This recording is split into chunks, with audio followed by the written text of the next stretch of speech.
I started getting involved in like drug use. I want to say I must have been around 12. I started experimenting. I was a drug addict. I was a thief. I was a dropout. I was addicted to the lifestyle.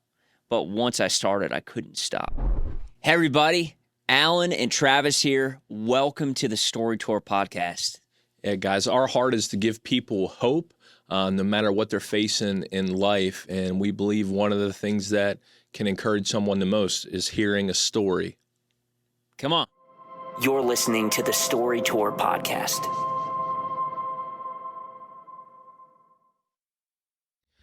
Yo, here we are, another podcast. I'm excited for this one because you're going to share your story. I'm going to share my story. This will probably be the first episode people see. So let's jump right into it. Jump right in, man. So we're here in State College, Pennsylvania, in the mall, and nice podcast studio we built here, and it's a dressing room, and I'm excited to be here. We've been working on this for 4 months? Yeah. 5 months. Who did all this decor? Your wife? Well, yeah, she helped me sitting on our couch. She picked out all the furniture pieces. I did kind of pick out the sunflowers, so. Yeah, you did, man. We didn't turn that on today. It should be on. Hold on a sec. Better get that. Oh, it's not plugged in. Oh, well. It doesn't really light up that good anyway. So, my story. I was a drug addict. I was a thief. I was a dropout. If you've been on the Story Tour, you've heard it. But I really grew up in a lot of dysfunction. The starting of my story was basically my mom was married, and but she ended up going outside of the marriage, and that's kind of where I came from. And I always get confused about exactly what happened. So it was either she was engaged and she cheated on her boyfriend, or she was married. And I always get confused with my brother and I too, because the same thing happened with my brother with the same guy. But I do know that in the beginning there was I remember fighting. And as you're a kid, you really magnify things. So I don't know if I just remember those moments and there wasn't fighting all the time, but I just remember my mom in tears, trying to comfort her when I was 3. Those are the things that stand out to me. And I can just imagine that the relationship was choppy, just starting that way. So we lived in a trailer on a naval base in Bremerton, Washington. And so I remember the planes would fly, these massive planes would fly, these cargo planes right over my house. And we lived right in front of the airport, right in front of the landing, the landing strip. That was your entertainment? Dude, I love plane watching. I love planes now. And so, but I remember that. And I also remember this beat up white station wagon that my dad, or I thought he was my dad. He was my legal father, not my biological, but he was always out there trying to fix his station wagon. I don't think he could ever get it fixed, but Dude, my mom had a station wagon. Oh, yeah? Yeah. Yeah, back in the day. You remember the ones that had the wood paneling on them? Yes. Oh, my gosh. That was the one, bro. So I actually, there was a guy that tried They're boats. They are boats. They're on boats, wheels. man. Look like that nice wood paneling. A guy tried to steal me in one of those things. Was trying to get me to get into his car. And I ran into my house. They called the cops, and he took off out of the... Wow. I was almost a milk carton kid. Wow. But, lived out there until I was 4. My mom had, she had a lot of chop going on in her life, but she still had a relationship with Jesus. I would say she's probably a baby Christian. And so she did lead me in the sinner's prayer, which if you don't know what that was, I was just Jesus, take over. I'm a sinner. I need you. When I was 3, I was 3 years old. I don't know what my intellectual capacity was or if I knew what I was doing at that point, but Jesus was always a part of my life. Even when I was going through the mess and the struggle, I knew who he was, and I knew about him. And So I'm 4 years old. My family moves to Pennsylvania. My dad, my legal father, I'll call him my stepdad. Both my parents are in the Navy. He was a navigator on a sub, and my mom was a communications specialist. And so he got stationed here at Penn State, working for like the NROTC, which is like I don't know what it stands for, Navy ROTC, doing something at Penn State. And so we came, and I remember the first time I drove by the mall where we're at, I remember seeing the Nittany Mall, and back then it had tons of people in it. You know, back in 1984, man, this place was popping. Mall was the place to be. Yeah, but I remember the distance between the mall to State College, which is only like 5 miles. It felt like it took forever, just eternity. The miles have been like 100 miles, but we got here, we got into State College, and we actually moved into a town a little bit outside. It was Bellefonte, which is a town. It's like 10 miles outside. And the fighting continued. That's what I remember in my childhood. And eventually there was a divorce, and it was kind of messy a little bit. You know, I remember my dad had custody, my stepdad had custody over my brother and and I knew it was messy because, like, I remember one time we got home, my mom had like broken in, crawled through a window, was like trying to get paperwork, and I just remember all this like back and forth stuff. And so he had custody over my younger brother and I, and so we lived with him, and they would actually drop us. They would drop us off here at the mall. They would do like custody trade-offs in the parking lot here, and so. And he didn't know where she lived. Like she had an apartment, and so they would trade us off here. But he decided he was going to take my younger brother and I. He was going to move, and so my mom found out about that. She knew about that. She was not excited about it. Obviously, she didn't want to lose us, and so she did on one of the custody visits. Said, "Alan, you're not going to see your father again." And I do remember trying to get to the phone. To call him, but that was it. That was that was like a hard stop. And so for me, it was intense, because I was 8 years old. I've been living with him. That's where I lived. He, would get us up every morning, get us ready for school and all that stuff. The routine that you get in as a kid, and just getting ripped out of that was, I think, a lot for me to process. And then we went through, so he wasn't able to she was able to maintain custody of us. I remember a conversation where she told him that if he tried, that she was going to prove that neither I or my brother were his biological kids. So, and that's how he either found out about me or my brother, that we weren't his. The other one of us he knew, and he raised us like we were his own. And so he moved. He moved to Virginia, Norfolk, Virginia. And that was the last time I saw him. Like, I saw him again when I was 12 one time. He came into town to get some stuff, and I saw him for a little bit, and then he was gone. And then after that, I didn't see him for like 35 years or 30 years or however many it was. Wow. Didn't have any phone calls with him. He was kind of just off the radar. And but my mom was also hiding us. She was hiding us from him, but she was also hiding from my biological father because she didn't want him to be able to get custody of us either. And so there was a time where our little family, we were trying to figure out where to land.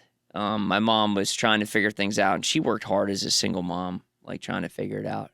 But we were, living in a homeless shelter for a while. We were living in the basement or in this house of this pretty dysfunctional family for a while. That must have been when I was like 8 years old. Yeah, I actually was, I would say, molested by like an older teenage boy in that house. That was when I was like 9. And it was a really weird situation. But so going through all of that, and that stuff's kind of happening in my childhood. And then then we eventually moved into an apartment building. It was like low income kind of thing, but there were lots of like kids and stuff. And so it was like actually a good time in my life for a couple years where like I got into a rhythm again and my home was pretty peaceful. And my brother and I, you know, we had a good life there for a couple years. It was like, you know, my mom was working hard. She sent us to private school. She got some scholarships or something. And she was, you know, she just always had to know how to work the system to like, you know, she was always working like food stamps or section HUD housing, you know, whatever, or like getting like grants or whatever to go to school. So she worked really hard. She was also putting herself through nursing school at the same time and taking care of us as a single mom. Wow. So it was a lot. Like around that time, I started playing guitar, and there was a lady in Pittsburgh who gave my brother a guitar. I don't remember exactly the details, but I definitely like right away. I just like grabbed onto it. I grabbed onto it, and I played so much that he took guitar lessons for a little bit. He just stopped, you know, and so he started playing drums, pots and pans, and would just drive us crazy in the apartment.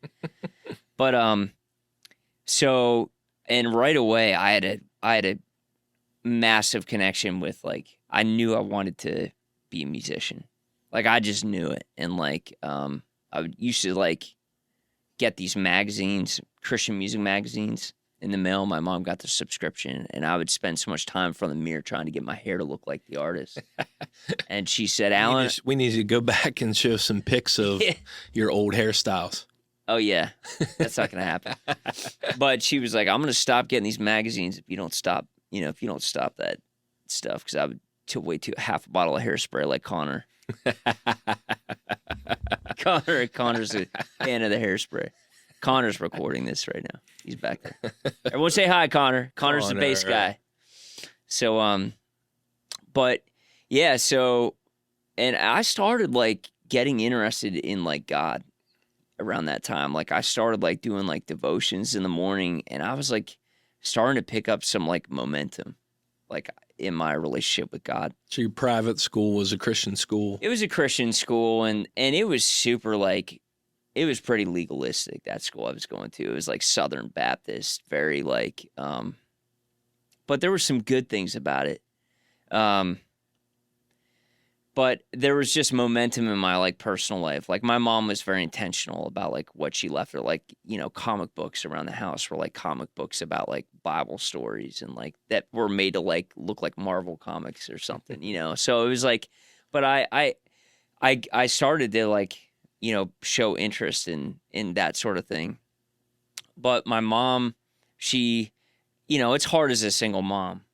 And, you know, even thinking that you could find somebody that would be interested in you, and you have like, when you have kids. Yeah. You know?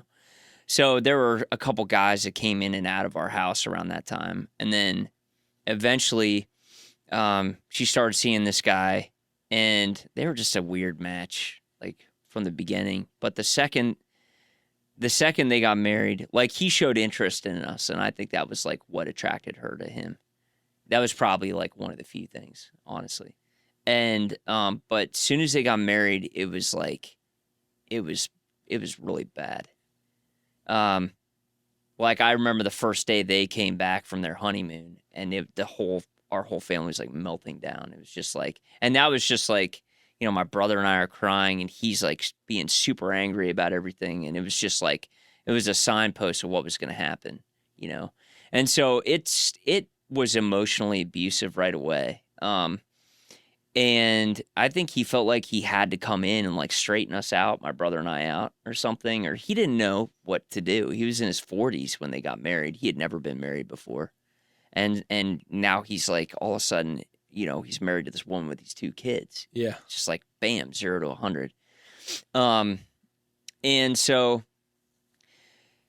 it was very quickly, it was just a weird home situation. And I started getting involved in like drug use. I want to say I must have been around 12. I started experimenting, and right away, like I really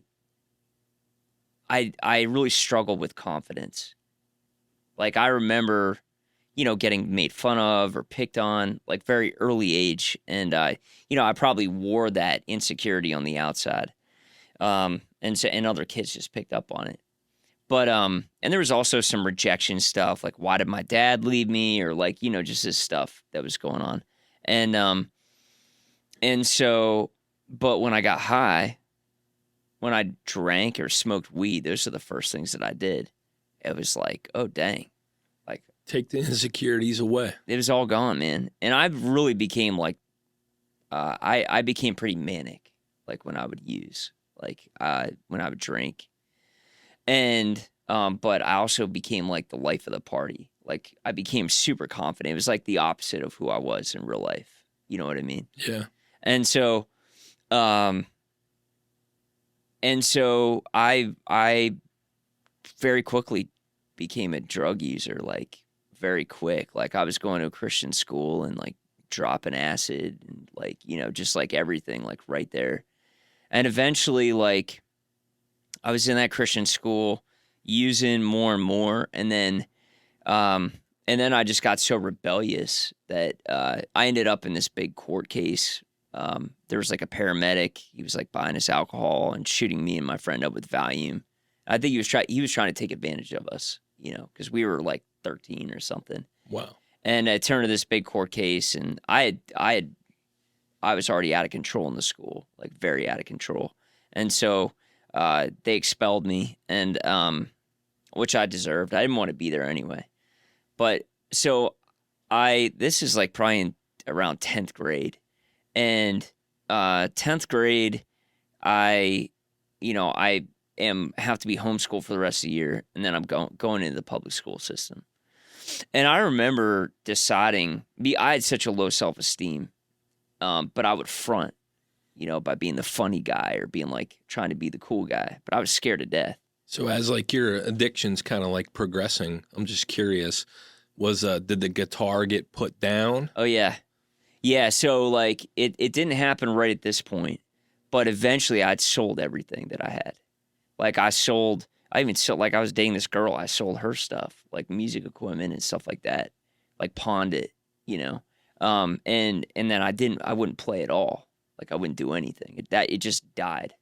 And, but as I was going into the high school, like I had this conversation with myself. Allan, I was like going to I was going to recreate who I was. You know what I mean? I'm going to school. I can be whoever I want. So I changed everything. Changed like, my attitude, how I dressed and all this stuff. Just, I was just scared to death. So I was going to like control. Yeah. I was going to try to control Put this. up the front. Put up the front, man. And that's what I did. And I hung out with two types of kids. I hung out with like the jock kids, but I wasn't a jock, very unathletic, but I was just trying to like, but I hung out with the drug kids. I was like this split life. And so through high school, just using drugs more and more and more. And my home life, it started off and it was fun, but it quickly just became a source of shame, out of control, And so I'm 17, and my younger brother, my home life is ridiculous at this point. Like my stepdad sleeps downstairs, my mom sleeps upstairs. Like he won't even use the bathroom upstairs. He pees in like gallon milk jugs, and like Wow.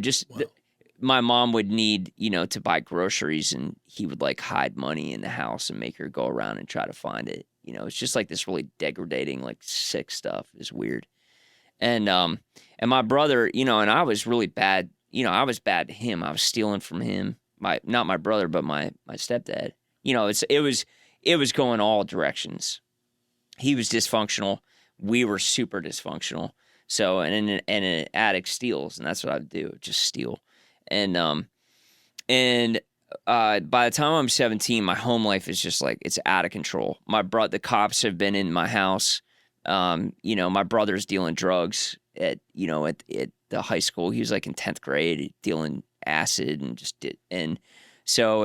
the cops had come into my house for my brother, My parents, their arguing has gotten pretty heavy, and to the point where my mom is like, there's just this fight that's out of control, and eventually he's upstairs like choking my mom on the bed, and like just like just, and so this is all happening as my brother and I are like spinning out of control. My brother, I got him into all this same stuff, and we're both a mess.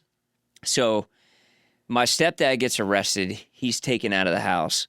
And my brother and I my brother gets checked into one rehab, and I get checked into another rehab.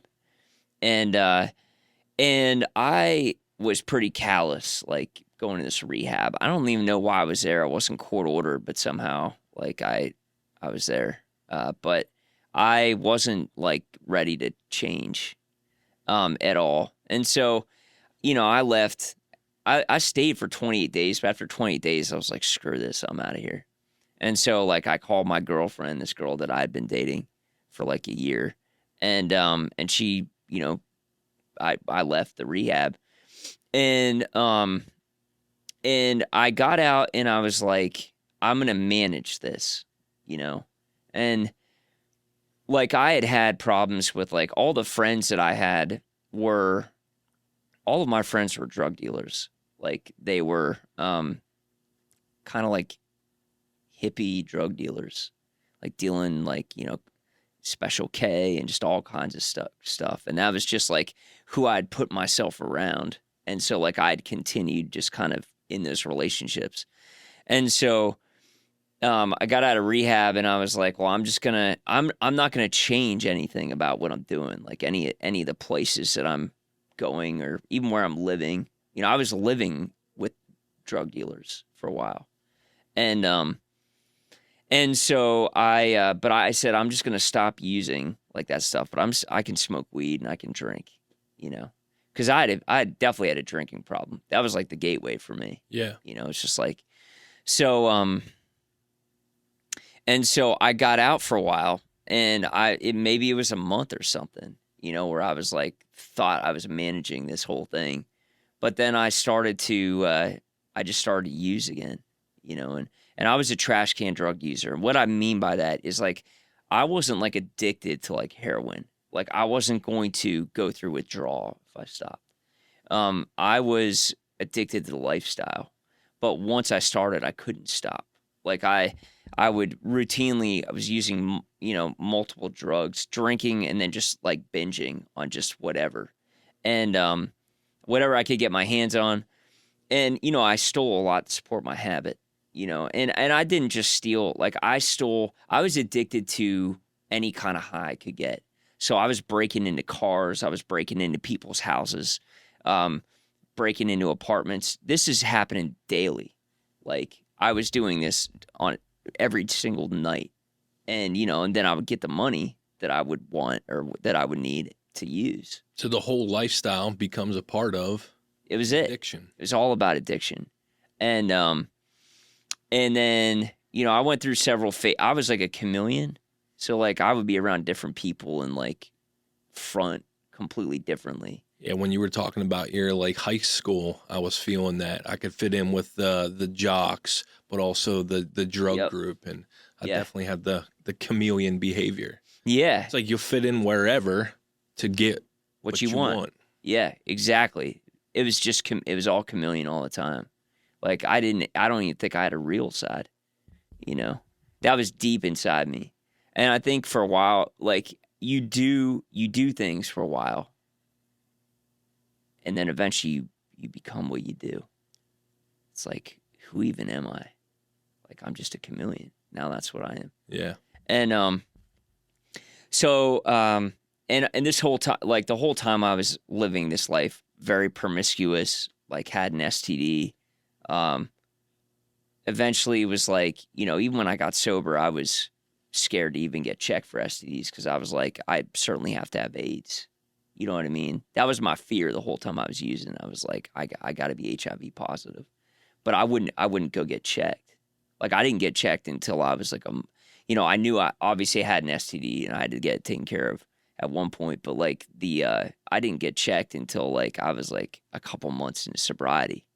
I was scared, so the whole time I was using, I was just like, but just like unprotected sex, just with a lot of people and men and women. Like I just was like, because I was just chasing whatever high I could get. Yeah. It was always the high, and that high could come through the form of like stealing, like running, being chased by the police. And I would do things intentionally to get chased by the cops. It was, through putting all this drugs into my body or drinking or just whatever it was. Like it was all about that high. And I was always trying to go up, like, like cocaine up and all that stuff. And so I started smoking crystal meth, snorting and smoking crystal meth, after I got out of rehab. And this is when I was still in like the State College area. And some of the friends that I used to hang out with that were drug dealers, there was me and this other guy, we would hang out a lot together. And I just had the crazy idea. I was like, this guy would tell me about Dallas, and his time in Dallas. And I was always just chasing like the adrenaline rush. I was like, let's rip off this person and go to Dallas. And so this all happened in, just like one night. It's just like made this plan, stole like a pound of mushrooms, a pound of weed, and a bunch of money from this drug dealer friend that we had. And then took someone else's car, drove to Pittsburgh. And then the guy that I was with, his brother, he must have dealt. And I wasn't into smoking weed. Like that was, I'd never really got too much into that. It just made me tired. But yeah, so we sold what we had, and then we hopped on an Amtrak to Dallas. When I got to Dallas, I moved to Oaklawn, which was the gay district. And this is like, it's hard to explain what this was. This is like a party district. But the Red Cross would stand on the corner and hand out condoms, just trying to like curb the HIV epidemic. Yeah. Like it was like humanitarian work. And so I went down to Dallas, and I was living in the gay district. And the first time I felt like a piece of meat, because like, I would go into these bars and stuff, and I would experience probably what it felt like to be a female in some environments, Yeah, almost like preyed on. Just preyed on, yeah. But it started off just smoking crystal, snorting crystal. It was just a big thing at that time and in that place. And the guy that I with was the guy that had introduced me to crystal. Eventually ran out of money, tried to get a job at a California pizza kitchen, but just couch surfing, really very low place, lived with some drug addicts for a little while, tweakers, and the whole time I felt and I'm just as bad, you know what I mean? Yeah. And that whole time I'm feeling I'm just feeling like a loser. Was there any moments of clarity that started to come, or did you ever have moments even on some of those dark days, nights where you thought about Jesus or prayer?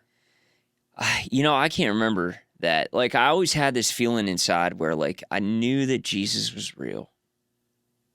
And I knew that I was running, but maybe I just felt like I was too lost, and what would God want to, why would he want anything to do with me? Yeah. And I've in this condition, and I've screwed this up so bad, Yeah. And, everyone in my, when I left everything overnight, I left a girlfriend I've been dating for a year and a half. My mom thought I was trying to get my life back together because I had been in a rehab, and it looked like I was trying to do these things. So I just took off. No one knew where I was. I remember my mom was a praying woman. She became a praying woman, and all she could do is just praying fast. She's like, I don't know where he is. I don't know. It's just powerless. Just pray. You know what I mean? So, I I was down there for, I don't know, between 3 to 6 months, and just got really sick for a while. And, eventually was staying with this guy named Greg. He had been a meth addict. And me and this other guy were there just staying because we didn't have anywhere to go. And we caused this guy to relapse. Like, we brought meth into the house. And I remember, like, he was just like, oh, just let me smell it.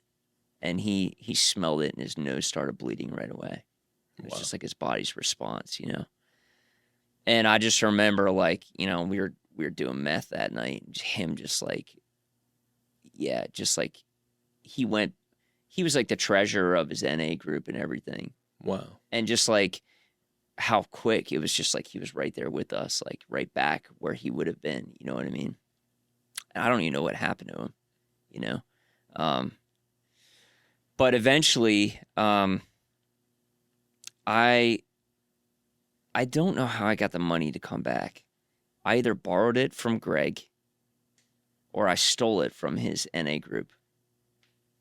Because I had stolen like some checks from and I think I deposited them into an ATM or something, and and was able to like withdraw some money. I don't know if that happened right when I got back, but I would do that stuff all the time.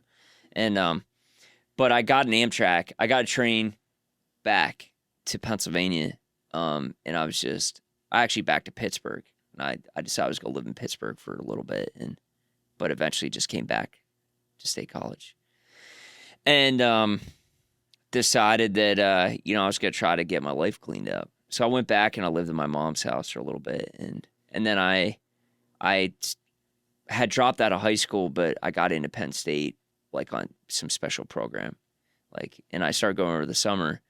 And, Chameleon Allen was going to I was going to recreate myself again, just like I did in high school. So I joined a fraternity, and this is me pretending like all these frat boys. I mean, they're rich, man. They're all coming from money. Yeah. And so I pretended I had money, but no one knew about like where I came from. Yeah. And so, for a little while, I stayed clean off of the drugs, but I was drinking the whole time, and I would drink a lot. And sometimes using drugs for me was about how to allow myself to drink more. Like, I would take LSD, and that would keep me like going. And then when the LSD would wear off, like, I would just fall down on the ground.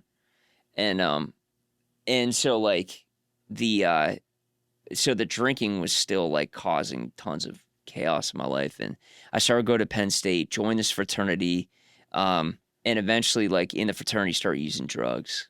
And there was a guy there, I won't say his name, but a guy that he wanted me to do well. And, he was trying to make sure that I was staying clean and everything. But eventually I just began to lie and steal from everybody in the fraternity. I was a chameleon, just lying, stealing from everybody, stealing this kid's Ritalin, stealing this, because I would snort, just grind up Ritalin and snort it. If you didn't have anything else, you could do that and it would like feel like cocaine or whatever. Yeah. And so eventually, like, I got kicked out of my fraternity and I dropped out of school. Like, I don't even think I ever put a week of like going to classes together. And then the police were, I had been in trouble with the police before I was 18, 17. I got in trouble with the police. And then, so then I was on probation, and then, I kept making choices and getting in trouble. And eventually, like, I was just all out running from the police. And when I came back to State College, I had those drug dealers I was running from too. So like there was a period of time where I was always like looking over my shoulder. I was like, are the police going to get me? Or this drug dealer? I remember I used to walk around town, and I'd be paranoid. People were following me, just like scared, or if I was alone, like see some guy walking behind me.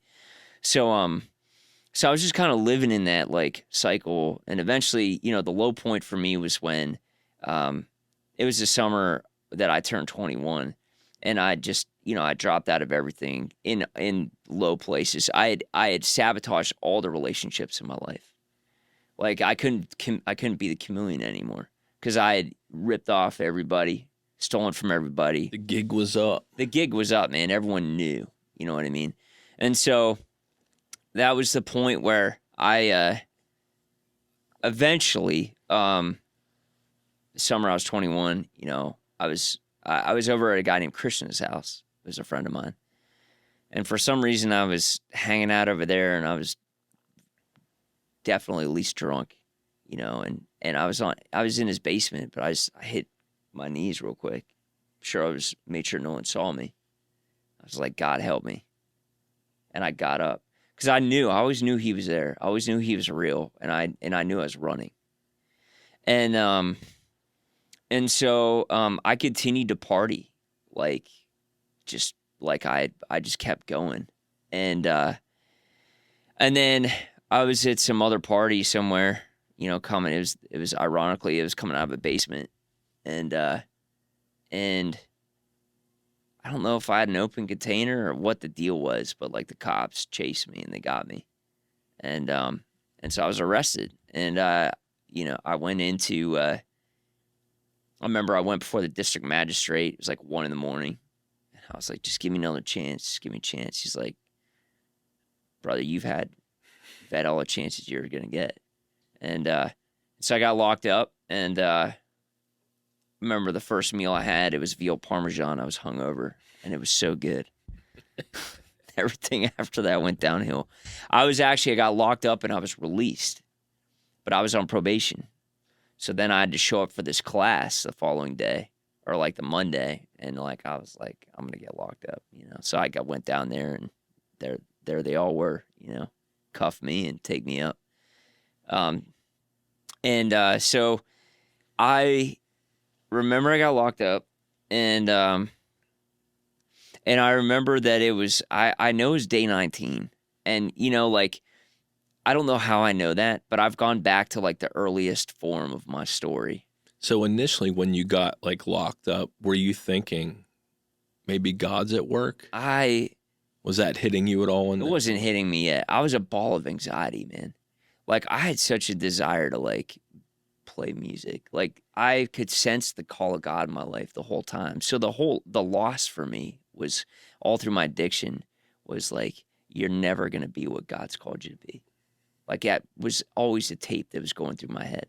And so I got into prison, or it was called the Center County Prison. It was a county jail. Yeah. Right. But when I got to the jail, that I was so anxious. Like, I don't know if I was thinking about God then or not. I just remember I had control over nothing. And so what I would do is I was like, all right, well, I'll just run in place. And I would just sit in my cell, or I would stand in my cell and just run in place. You know, like, because this is something that I can try to do. Yeah. Like, go in a direction. And then I eventually started reading my Bible. So I got a Bible. I don't know if my mom brought one, or if they had one. Probably mama. It's probably mama. So I began to read my Bible, and you know, day 19, I remember having the thought, like, God might be doing something for me right now. And so I began to read that Bible, and then I would go to Bible studies and meetings that would come in. And if they were coming, it was a yes. And I think I realized it was a gift, because I was cut off. The things that I would get pulled back into, or put myself back into the addiction cycle. It was always a phone call, or it was like, you know, and whenever I was locked up, it was cut off. And it was just like, I had no connection with the outside world. Nothing is happening except right here. And then I knew something else that killed me was I knew that people were like partying and doing stuff, and I was missing the party, you know, when I was in there. And, but there was this kind of break where I was like, and so I began to think, like, this is an opportunity. And so, yeah, began to read my Bible. And I had some friends that were I had my best friend that I'd grown up with. It got to a point in my addiction where he was a bad kid, but like all of my friends' parents would say, we don't want you around Allan. because I was like the crazy one that was going to destroy their drug addict kids. They're already drug addicts or already living that life.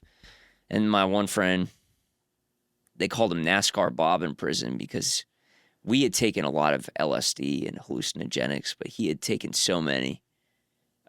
He just really messed his mind up and would just run in circles, or he would just walk in circles all day around the prison. Wow. So everyone called him NASCAR Bob. And I just remember seeing him, and, I felt a little guilty, just because I knew that I had contributed to that. Like when I met him, he was a straight A student, like on the golf team. And, so, I was there for a while, and eventually they sent me to another rehab, and it was in Altoona, Pennsylvania. And the rehab, there was a Christian counselor there. And so he was my counselor. It could have been anyone, but it was him. Yeah. And it was there were not it was pretty obvious that the other counselors there were not believers, just by what they would say and what they would do. But I believe God went before me and was, making a way forward.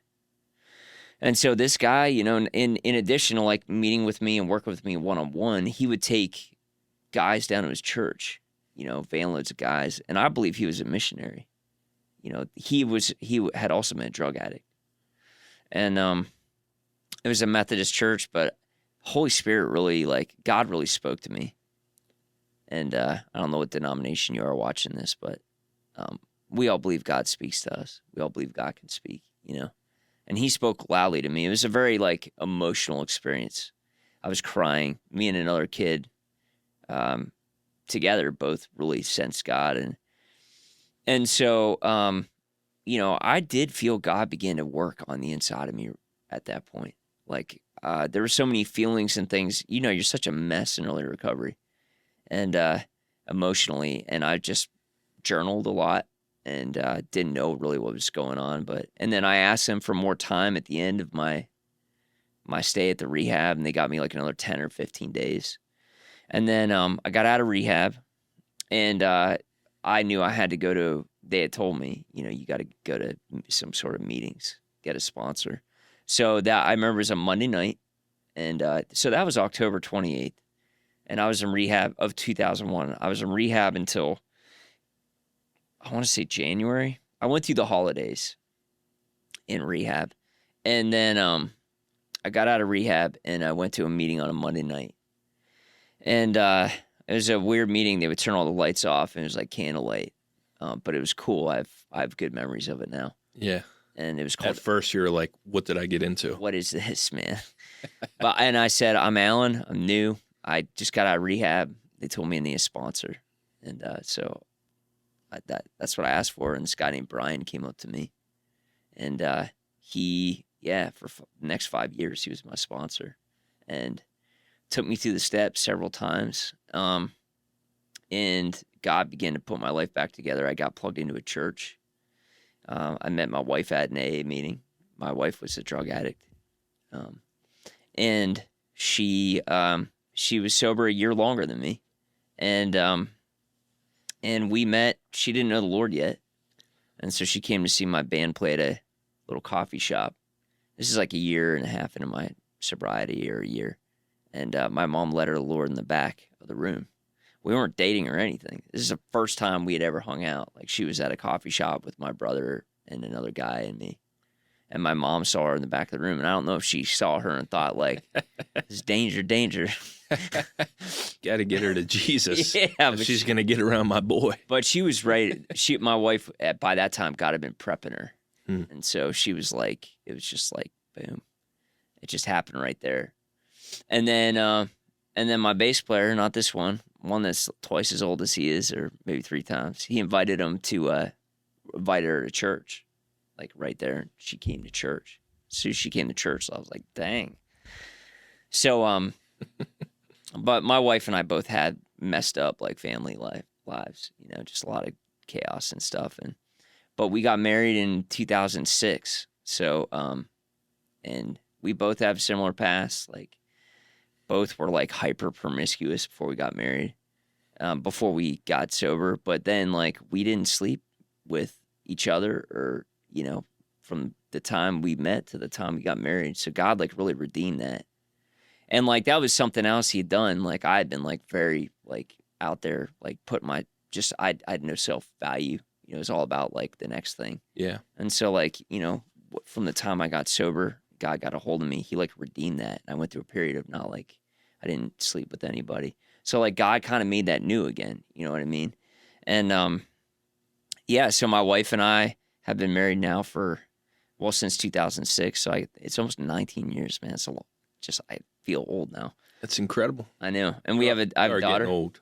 We are getting old. 9-year-old daughter. And yeah, man, God is like... You're a dad, man? I'm a dad. I got a 9-year-old. She's just like me. She's hyperactive, driven. She's got all the good qualities of her mom, though. But my wife is also hyperactive and driven. She's a little more chill than me, but... yeah, so now... and I've had plenty of struggles, man. Over the last 20 years, like I said, I had a porn addiction. And that was just a whole nother, that was God. Like, I was very scared to like, let that come out into the light. And I'm so amazed at how like gentle the Holy Spirit is. But he, I've had several things in my life that he's had to like, he continues to work in my life. And that guy that, so I met my biological father in 2003. My mom kind of dropped the bomb on me. I was going to find out who my father was. I was on a mission, and she was like, well, this guy isn't your father. This other guy is your father. And she gave me his number, so I called him right the same day, and my brother and I were on a plane out there within like a week or two. Went out and met him, had a relationship with him, and he eventually passed away. But then I met the guy who raised me, Jim Scott, my legal father. I didn't meet him until last year, and had been looking for him for a long time. Never able to find him, so I stopped looking. And then eventually I started looking, and a week later he called me. I couldn't find him anywhere. I just think God lined it up. So yeah, that's a new relationship. That's kind of, but yeah, God has taken the broken things in my life, and he's using them. So you've been clean and sober for 22 years? October of 2001. So wow. I think it's been 23 years. I think October would be 24. I'm just feel like an artifact, man. Well, it's a beautiful, testimony. And a couple things I think that stand out to me is like the praying mom. Yeah. Planted the seed when you were like a young child. And I think it's one of the most powerful things that we can pass on to anybody, especially our children, is that you can talk to God. Yeah. Knowing that they'll face their own challenges in life. But if someone knows they can talk to God, man, it's one of the best teachings, I think, that can be passed on. But I think of that in your story, and even though there was all this chaos and stuff, there was still the seed of prayer. And then I think of NASCAR Bob. NASCAR Bob. So you seeing him. He's sober now. You seeing him like in jail and a conviction hitting your heart. It was almost like God even used him to begin to wake you up. Yeah. At the powerlessness that addiction had over you, and how that impacted the people that you surrounded yourself with and how you influenced them. But then even after that jail to Andre in rehab, the Christian counselor who didn't hide his faith. Yeah. Who would take a group of guys to church to give you a moment with the Holy Spirit. And so I just see this beautiful unfolding of how God was there throughout your life in all these situations and circumstances. And then it just comes to that moment where we stop running. Yeah. And surrender. And now you've been traveling the country for many, many years, even before the Story Tour, sharing the gifts that God gives you in music. You're an amazing songwriter. But now on the Story Tour, sharing stories, sharing other people's stories. That's pretty awesome. And thousands and thousands and thousands of people are finding hope through what God's done in your life. Yeah. Yeah, that's what God does. He turns the bad into good. And like there's nothing that's wasted when you let God, when you let him redeem things. And even like my mom, so like she had a bunch of, just had a bunch of wreckage in her life, but she actually met a guy a year before I got sober, and they've been married. He's a great guy, but godly marriage like the last 24 years. Wow. So like God is able. He's able. That's the message of my life. God can do it. God can do it. You can. I did everything I could to mess it up, but and I ran hard and fast. But God was better at putting it back together than I was at breaking it apart. And yeah, and if He could do it for me, He can do it for anybody. Amen, bro. Yeah. Glad we're teamed up. Yes, brother. Next time we'll get your story. All right, sounds good. All right, guys. Thank you for listening and watching. We'll figure out how to end this podcast at some point. Hey, we are going to be on the Story Tour in the fall. 20-plus cities down in Texas and Oklahoma, Western Tennessee. We're also going to be in Illinois, Iowa, Wisconsin, Minnesota, Pennsylvania. Is that all right? We're Right-ish. coming. Connor says. We're coming. Yeah, we're coming. We're coming for you. So keep on the lookout, thestorytour.org. God bless you guys. See you. You're listening to the Story Tour podcast.